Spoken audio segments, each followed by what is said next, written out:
Bueno, buenas noches. ¿Cómo están, hermanos? Bueno, vamos a ir a 1 Samuel capítulo 20. Estamos estudiando hace un tiempo este libro de 1 Samuel, o la historia de Israel después de que se abandona el periodo de los jueces, ¿no? Empezamos con Samuel, que fue el último de los jueces.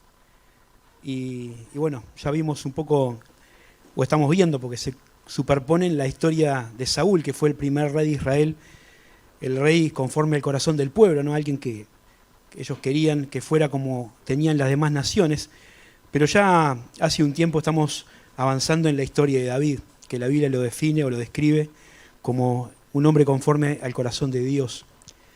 Y a veces tenemos la imagen de David, ¿no? Derrotando a Goliat, y ya después aparece David como rey, ¿no? Pero cuando uno empieza a leer la historia, se da cuenta que en el medio de esas dos etapas, que fueron puntos altos en la historia de este hombre tan importante en la historia de Israel, hay muchas cosas, ¿no? Y muchas cosas difíciles para David. Gracias.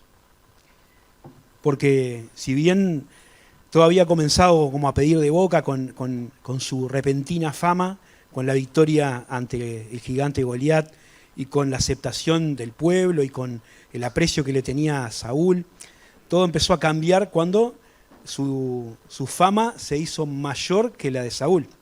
Y la envidia de Saúl, ¿no? Y esa condición media patológica que tenía, empezó a hacer que se fuera convirtiendo en enemigo del rey, ¿no? Y Saúl empezó a buscar su vida para matarlo. Y habíamos visto la última vez que nos tocó hablar en los miércoles, el capítulo 19, cuando Saúl había intentado matarlo, lo había intentado matar alguna vez tratando de ensartarlo con la lanza. Después había intentado que lo mataran los enemigos, mandándolo a hacer misiones peligrosas. Había intentado atraparlo de diferentes maneras y al final terminó refugiado donde estaba el profeta Samuel, ¿no? Pero vamos a avanzar un poco con esa historia y vamos a ver en el capítulo 20, que dice en el título de algunas Biblias, Amistad de David y Jonatán.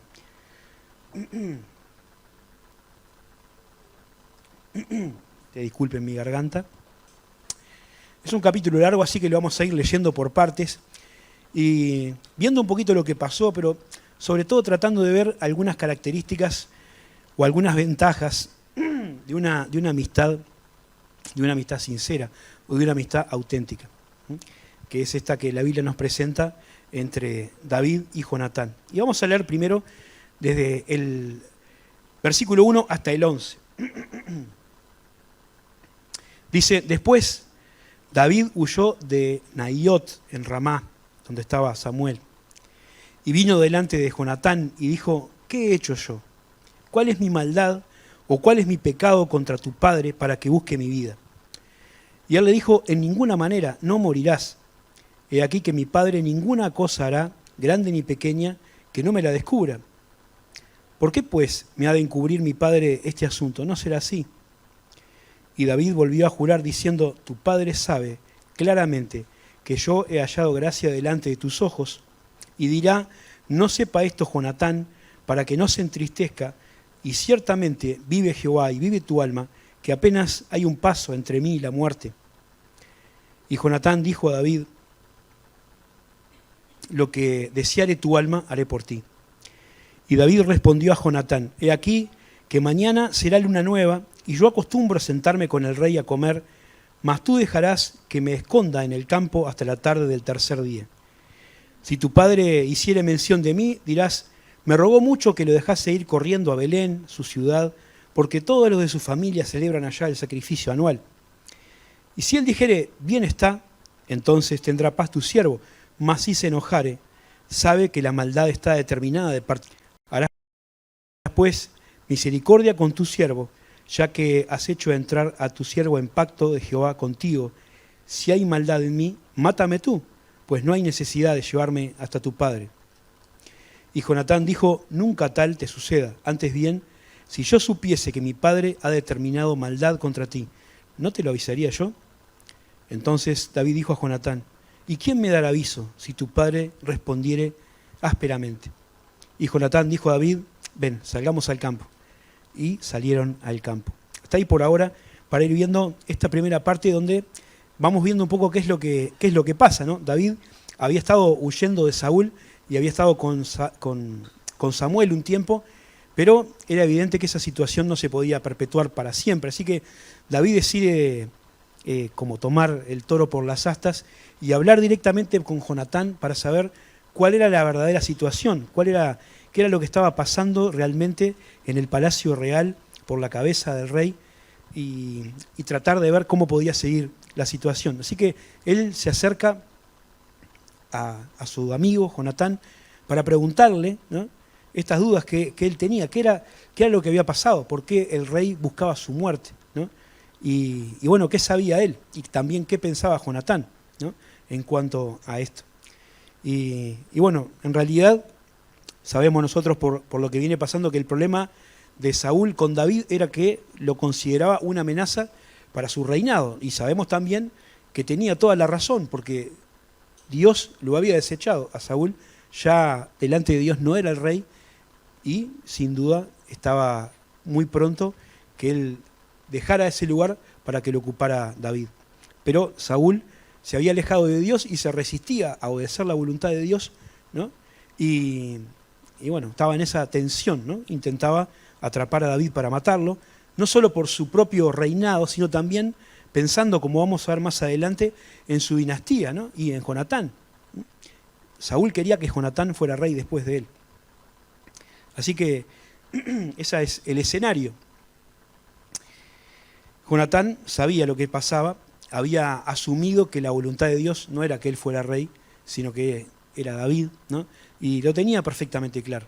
Así que no había un problema con Jonatán y David.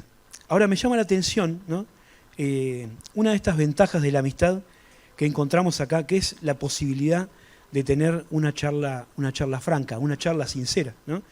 Porque David viene a hablar con la persona que era interesada, o una de las más interesadas en que David estuviera muerto, ¿no? Saúl estaba interesado porque estaba amenazado su reino, pero Jonatán también estaba amenazado si David vivía. Así que él podría haber tenido alguna intención oculta con David, sin embargo tenía una amistad genuina y podía David hablar con él, ¿sí?, de manera sincera, expresarle cuáles eran sus sentimientos, sus temores, ¿no?, y esperando de Jonatán, su amigo, una respuesta también sincera. Y esto es importante, ¿no?, porque nosotros vivimos en un mundo donde ser demasiado transparente es peligroso de alguna manera, ¿no? No es normal que alguien vaya por ahí compartiendo con todo el mundo cuáles son sus temores, cuáles son sus debilidades, cuáles son sus fracasos. Más bien tendemos a ser reservados, ¿no?, porque si alguien no nos banca mucho, ¿no?, o alguien no nos quiere mal, no puede usar esas debilidades o esas cosas íntimas para hacernos daño o para sacar alguna ventaja. Por eso, si compartimos esas cosas, lo hacemos con alguien de nuestra confianza. Y es bueno, ¿no?, no ser excesivamente retraídos, sino tener personas con las cuales compartir las cargas de la vida, ¿no? Y esto lo vemos también en la Biblia, ¿no? El propio Jesús tenía un grupo de personas dentro de los 12 con los que podía abrir su corazón, llamarlos aparte y decirles, mi alma está muy triste hasta la muerte, ¿no? Y el apóstol Pablo también, para pensar en otro hombre importante de la Escritura, también tenía relación especial con algunas personas a las que podría descubrirle su corazón, ¿no?, y escribirle, por ejemplo, a Timoteo, que recordaba esos tiempos de compañía con él y se ponía a llorar, ¿no? Dice que traía a la memoria las lágrimas de Timoteo y se gozaba. Así que qué importante es poder tener personas con las cuales abrir el corazón en los momentos difíciles, ¿no? Y la Escritura nos exhorta y también nos anima a que podamos construir amistades de esas. Como dice en Proverbios 17:17, amigos que estén en todo el tiempo y que sean como hermanos en tiempo de angustia. Así que la ventaja de una charla franca, ¿no? de un corazón abierto, de poder exponer con una persona en la cual confiamos lo que hay en nuestro corazón. Y también poder recibir de esa otra persona una respuesta honesta.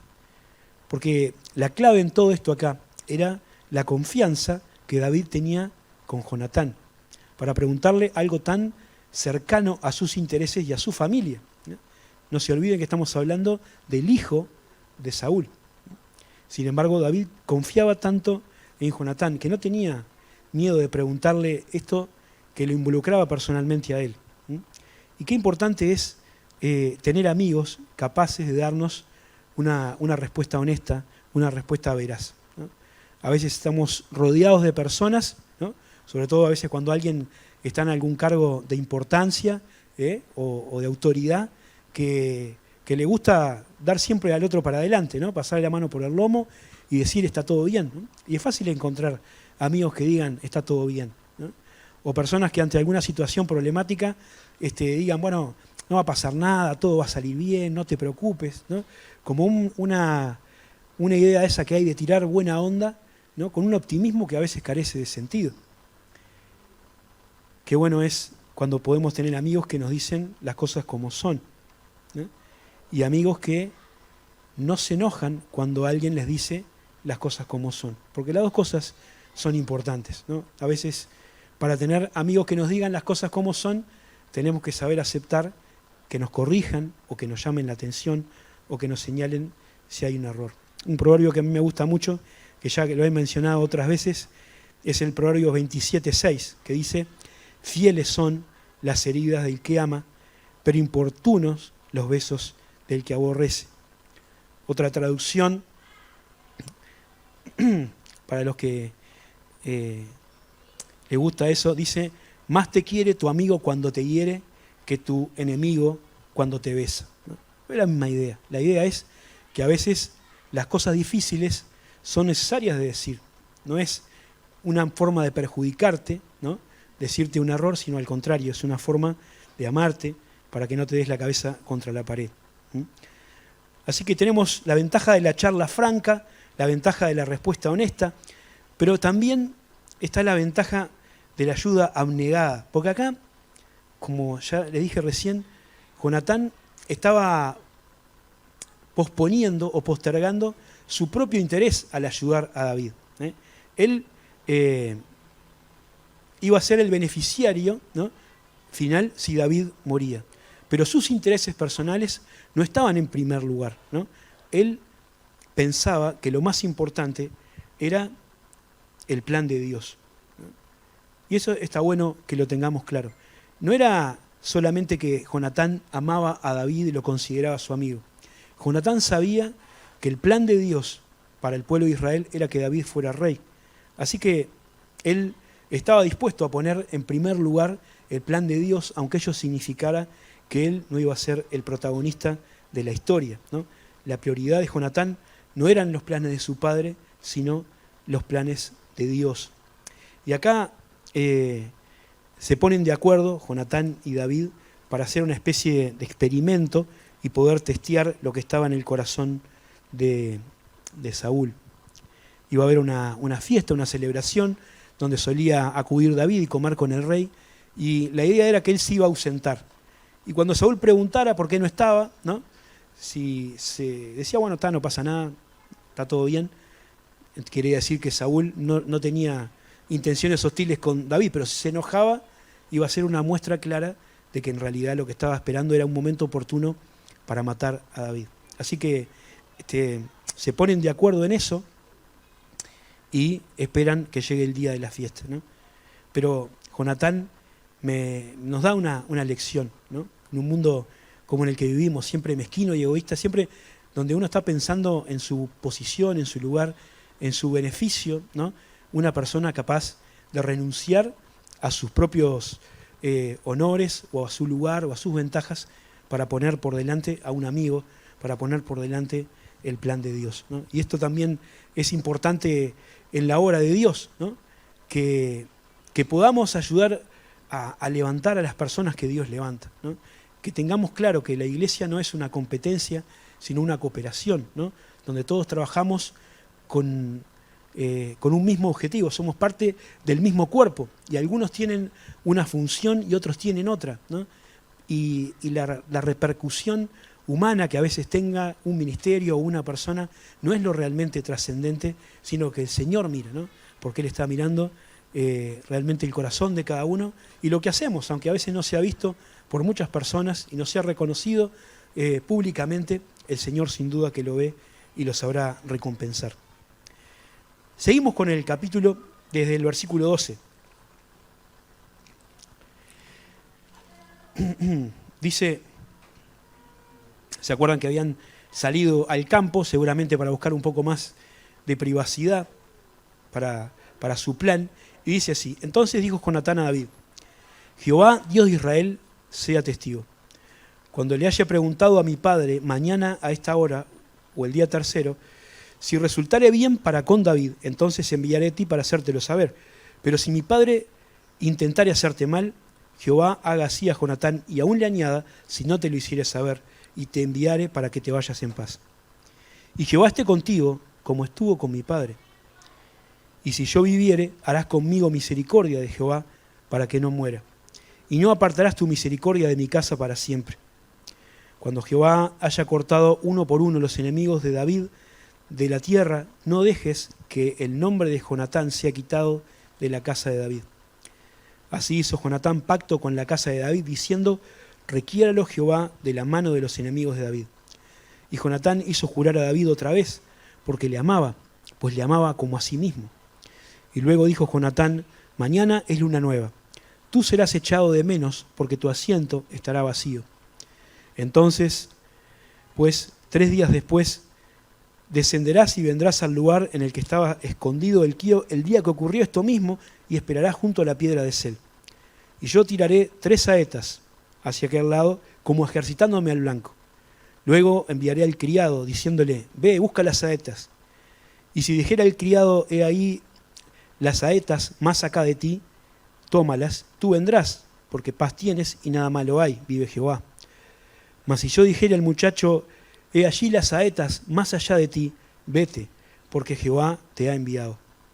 En cuanto al asunto que tú y yo hemos hablado, esté Jehová entre nosotros dos para siempre. David pues se escondió en el campo, y cuando llegó la luna nueva se sentó al rey para comer pan. Y el rey se sentó en su silla, como solía, en el asiento junto a la pared, y Jonatán se levantó y se sentó Abner al lado de Saúl, y el lugar de David quedó vacío. Mas aquel día no dijo nada a Saúl, porque se decía: le habrá acontecido algo y no estará limpio, de seguro no está purificado. Al día siguiente, el segundo día de la luna nueva, aconteció también que el asiento de David quedó vacío. Y Saúl dijo a Jonatán su hijo: ¿por qué no ha venido a comer el hijo de Isaí hoy ni ayer? Y Jonatán respondió a Saúl: David me pidió encarecidamente que le dejase ir a Belén, diciendo: te ruego que me dejes ir, porque nuestra familia celebra el sacrificio anual, el sacrificio en la ciudad, y mi hermano me lo ha mandado. Por lo tanto, si he hallado gracia en tus ojos, permíteme ir ahora para visitar a mis hermanos. Pues, por eso pues, no ha venido a la mesa del rey. Entonces se encendió la ira de Saúl contra Jonatán y le dijo: hijo de la perversa y rebelde, ¿acaso no sé yo que tú has elegido al hijo de Isaí para confusión tuya y para confusión de la vergüenza de tu madre? Porque todo el tiempo que el hijo de Isaí viviere sobre la tierra, ni tú estarás firme, ni tu reino. Envía pues ahora y tráemelo, porque ha de morir. Y Jonatán respondió a su padre Saúl y le dijo: ¿y por qué morirá? ¿Qué ha hecho? Entonces Saúl le arrojó una lanza para herirlo, de donde entendió Jonatán que su padre estaba resuelto a matar a David. Y se levantó Jonatán de la mesa con exaltada ira, y no comió pan el segundo día de la luna nueva, porque tenía dolor a causa de David, porque su padre le había afrentado, ¿no? Así que ellos habían trazado un plan para poder saber qué era lo que estaba en el corazón de David, ¿no? Esta experiencia que habíamos explicado recién y que leímos el día de la fiesta de la luna nueva, ¿no? Y también habían pensado una forma, ¿no?, para darles aviso, porque David decía, bueno, pero ¿y cómo me voy a enterar de lo que pasa en el palacio? No había mensaje de WhatsApp, no era fácil ir a verlo, ¿no? Había muchos espías de Saúl, mucha gente tratando de encontrar a David. Si alguien se daba cuenta, ¿no?, de que Jonatán iba a buscarlo o que iba algún mensajero, podrían seguirlo, podrían encontrar a David, y eso era un peligro, ¿no? De manera que habían pensado una forma de avisarle en clave, ¿no? Iba a ir a entrenarse con el arco Jonatán y tiraba las flechas, y se le decía, están más acá, eso significaba que David podía volver sin peligro, pero si decían, las flechas están más lejos, andás un poco más allá, era un mensaje para que David se fuera y no volviera. Así que una vez que acordaron eso, ¿no?, dice que pasó esto de la fiesta. Y como se enojó el rey, ¿no? Ahora, no deja de sorprenderte, ¿no?, la lealtad que David tenía, que Jonatán tenía con David, ¿no? Porque esa relación entre padre e hijo, ¿no?, como que Jonatán estaba traicionando a su propio padre. Pero acá hay un versículo que nos dice, o nos explica un poco por qué, ¿no? Yo decía recién que Jonatán priorizaba los planes de Dios y no los planes de su padre. Y acá hay otra pista, quizá para llamarle de alguna manera, en el versículo 13, que nos explica un poco por qué Jonatán actuaba así. Nos dice en el versículo 13, la segunda parte, Jehová esté contigo como estuvo con mi padre, ¿no? Y Jonatán sabía que Dios ya no estaba con su padre, ¿no? Que al principio de la historia Dios había estado con Saúl, ¿no?, y había comenzado bien, pero la dureza del corazón de Saúl, su orgullo personal, su actitud desobediente, ¿no?, su religiosidad, la importancia de la apariencia, había convertido a Saúl en un hombre que se había alejado de Dios, ¿no? Y Jonatán, por más que tuviera esta relación de sangre, quería seguir otro camino.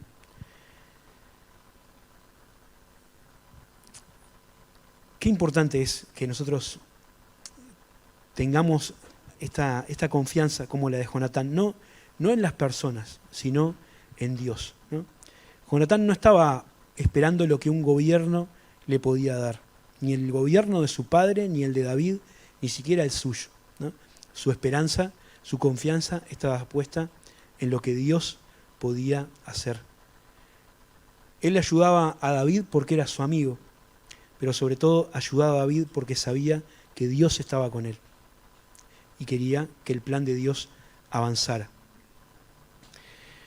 Y la amistad entre Jonatán y David no estaba basada solamente en afinidades personales, sino en una afinidad espiritual, ¿no? Las afinidades o las amistades auténticas no pueden estar basadas en conveniencias, ¿no? Uno no es amigo de una persona por las cosas que le pueda sacar. No debería ser así, ¿no? La amistad de Jonatán no era esa, ni la de David tampoco, ¿no? Ellos eran amigos porque seguramente tenían cosas en común, como es la base de toda amistad, pero sobre todo porque ambos tenían la misma visión y el mismo objetivo, que era agradar a Dios. El versículo 24 dice, en cuanto al asunto que tú y yo hemos hablado, esté Jehová entre nosotros dos para siempre, ¿no? Dios era lo que unía y consolidaba una amistad como esa. Y esa es una base sólida para edificar una amistad auténtica, ¿no?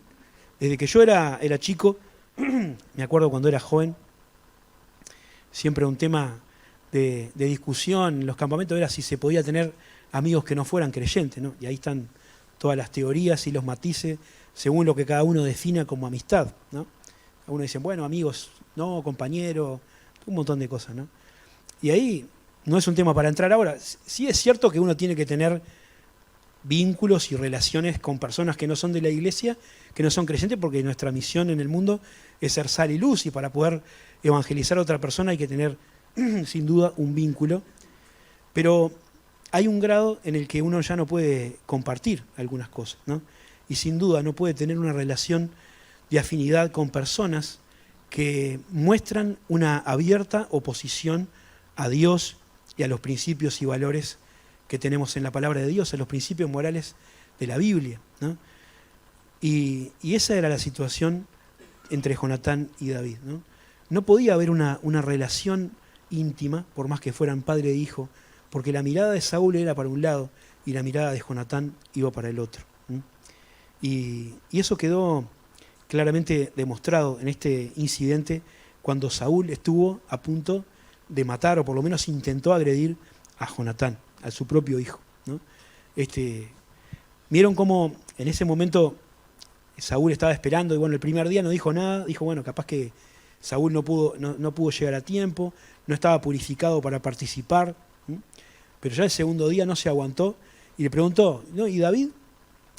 No, lo dejé ir a su casa. Explotó, dice que lo empezó a insultar, ¿no? Acá la versión Reina Valera es elegante, ¿no? Le dice, hijo de la perversa y rebelde, ¿no? ¿Acaso no seré yo? Ya nos podemos imaginar qué le dijo si le hubiera traducido alguna telenovela argentina. Pero acá le dice, vos no te das cuenta, ¿no? Que la vida de Saúl no es solamente que me afecta a mí, sino que te afecta a vos. ¿No te das cuenta que si David vive, tu reino nunca va a llegar a ser? Y él pensaba que Jonatán no se daba cuenta de eso. Y él sin duda que lo sabía, pero no le interesaba, porque él había puesto a Dios en primer lugar, ¿no? La Biblia nos dice que si hay una persona que está abiertamente opuesta a lo que Dios piensa, a lo que nosotros pensamos, podemos tener un compañerismo, podemos tener una relación, a veces no tenemos más remedio que tenerla por diferentes situaciones laborales o de vecino o lo que sea, pero no es posible entablar una amistad, no es posible compartir la vida, ¿no? Dice Amós, creo, no anoté, que no pueden andar dos juntos si no están de acuerdo, ¿no? Y hay un punto en el que esa relación no puede prosperar más allá de un compañerismo o de una compañía casual. El Salmo 1, el Proverbios 1, nos amonestan a no recorrer los mismos caminos que las personas que son impías, es decir, que están abiertamente en contra de la voluntad de Dios. Porque a la larga, cuando uno comparte demasiado tiempo con estas personas, termina asimilándose a ellas, ¿no? Termina caminando sus caminos, ¿no? Hablando de la misma forma que ellos y haciendo las mismas cosas. Por eso dice que no caminemos en el camino, que no nos sentemos con ellos, que no nos hagamos semejantes, ¿no? Más bien todo lo contrario, andar con sabios para ser sabio, es decir, caminar con los que temen a Dios.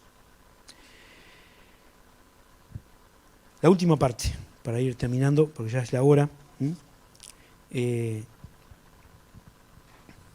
Versículos 35 al 42, el final del capítulo, dice,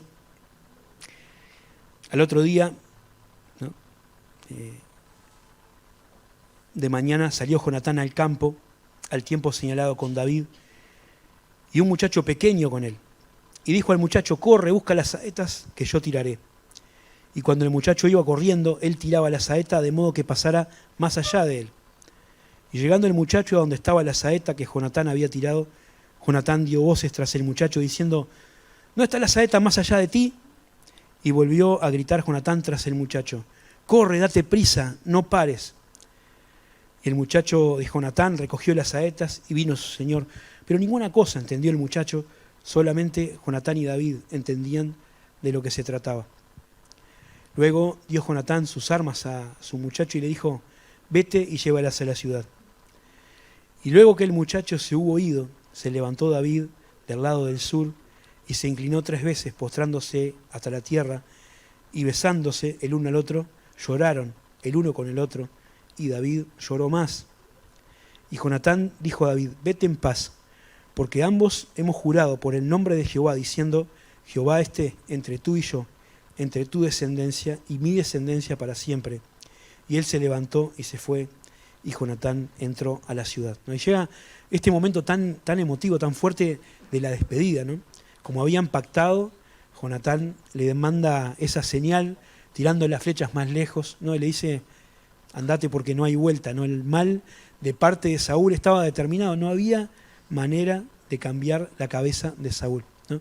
Él tenía fijo que quería matar a David, así que solo cabía la huida de David de ese lugar.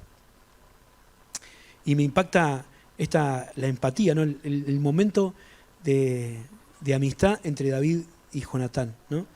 Qué bueno es tener personas que puedan compartir estos momentos así tan intensos, ¿no? Los buenos y los malos. Dice en el versículo anterior que cuando Jonatán se dio cuenta de que su padre estaba determinado a matar a David, se levantó con exaltada ira, ¿no? Se fue recontra caliente. Pero dice que no estaba enojado porque su padre lo había intentado matar a él o le había tirado un lanzazo, ¿no? Sino que el dolor en su corazón era porque había afrentado a David, ¿no? Qué impresionante. Él sentía esa relación que le permitía ponerse en el lugar del otro, ¿no? Que es lo que la Biblia nos llama a desarrollar, ¿no? A veces no siempre es fácil, ¿no? El otro día Mauro hablaba un poco de eso. No es fácil eso de poder sentir lo mismo que el otro siente, por lo menos en algunas situaciones muy particulares. Pero la Biblia nos llama a que intentemos ponernos en el lugar del otro y compartir la alegría o la tristeza, ¿no? Llorar con los que lloran y gozarse con los que se gozan. Y estos amigos lo intentaban hacer, ¿no? Y ya cuando no había más para hacer, ¿no? Entonces tienen este momento de paz, ¿no? Por más que era una instancia donde estaban a punto de huir para ser perseguidos, ¿no? Me llama la atención el uso de la palabra paz, ¿no? Había paz entre ellos dos y se desearon mutuamente paz. Habían hecho todo lo que había sido posible, ¿no? Para cambiar la situación, pero esto iba a seguir adelante por la intención de Saúl. Ahora hacen un pacto, ¿no? Que ya habían hecho antes, pero ahora lo vuelven a reafirmar, ¿no? Y se juran no solo lealtad mutua, sino también a su descendencia, ¿no? Y cada uno le promete al otro que va a proteger y ayudar a la familia después de la partida, ¿no? Un pacto que trasciende la muerte, ¿no? Y bueno, lo que pasó con esto lo podemos ver un poco tiempo después en 2 Samuel capítulo 9, que es un pasaje que pueden leer para ver el resultado de este pacto, en un pasaje también muy, muy emocionante. Pensaba, a Jonatán le hubiera sido fácil, ¿no? Dejar que Saúl hiciera y él lavarse las manos y decir, bueno, yo le dije, yo hablé, ¿no? Yo intenté y bueno, no me dio corte y bueno, ahora lo está persiguiendo por ahí. Pero Jonatán hizo todo lo posible al punto de exponer su propia vida para ayudar a su amigo, ¿no? Y cuando pensaba en esto, era imposible no vincular esto con Jesús, ¿no? Porque Jesús dijo que Él ha demostrado su amistad en el sentido de que está dispuesto a poner la vida por nosotros. Dice en Juan 15:13, nadie tiene mayor amor que este, que uno ponga su vida por sus amigos, ¿no? Y Jesús, el Hijo de Dios, vino a este mundo para poner su vida por cada uno de nosotros en la cruz, ¿no? Por sus amigos y por sus enemigos, porque la Escritura dice que siendo aún pecadores, Cristo murió por nosotros, ¿no? Cuando Jesús dio su vida en la cruz, nosotros no éramos amigos de Dios. Ahora podemos decir que somos amigos porque por medio de la fe nos hemos reconciliado con Dios, pero Jesús dio su vida para salvarnos a cada uno de nosotros. Y qué impresionante es poder pensar en esta dimensión de la amistad que el Señor Jesucristo nos deja como ejemplo. Y también qué importante es pensar como llamado para aquellos que todavía no han tomado una decisión con Jesucristo, que no conocen al Señor como Salvador personal, ¿no? Porque Él está extendiendo este brazo de amistad y está tratando de que todos podamos disfrutar de esa relación de amistad con Él, ¿no? Hoy es el día aceptable para la salvación, así que también dejamos esta invitación para que todo aquel que crea pueda ser salvo y disfrutar de una amistad con el Hijo de Dios. Bueno, que Dios bendiga su palabra en esta noche.